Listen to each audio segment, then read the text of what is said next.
Bonjour à tous et bienvenue dans ce deuxième épisode sur la ligne de commande en Linux.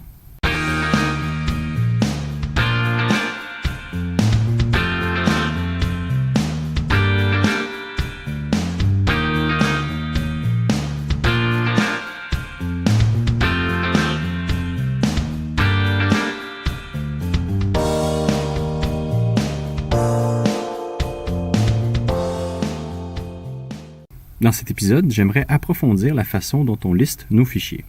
Si vous vous souvenez un peu du premier épisode, la commande ls sans paramètres nous permet d'avoir une liste des fichiers du dossier courant.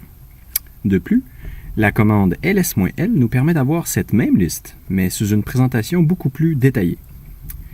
Analysons donc un peu l'information que cette commande nous donne.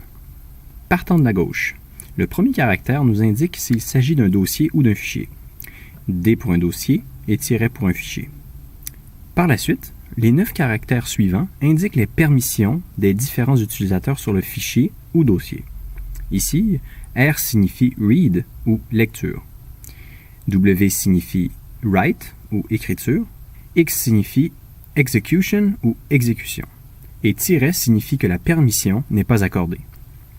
Le premier groupe de 3 lettres indique les permissions pour l'utilisateur propriétaire du fichier, alors que le deuxième indique les permissions pour le groupe propriétaire du fichier. Pour finir, le troisième groupe indique les permissions pour les autres utilisateurs. Continuons avec la prochaine colonne. Le caractère de cette colonne est un nombre qui indique le nombre total de liens vers ce fichier.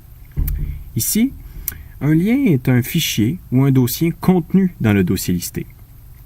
À noter que ce lien peut être directement sous le dossier listé ou être dans un sous-dossier du dossier listé.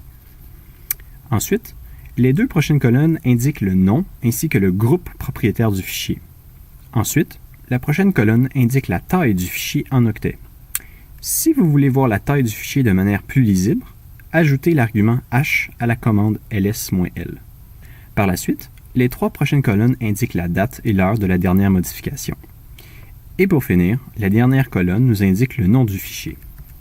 Maintenant, qu'en est-il des fichiers cachés? Pour lister les fichiers cachés en Linux, en plus des fichiers réguliers, ajoutez l'argument A dans la commande. Remarquez que pour qu'un fichier soit caché dans Linux, il suffit de mettre un point au début du nom du fichier. C'est tout pour cette vidéo. J'espère que vous en avez appris plus sur comment utiliser la ligne de commande. Dans la prochaine vidéo, nous allons apprendre comment visionner nos fichiers.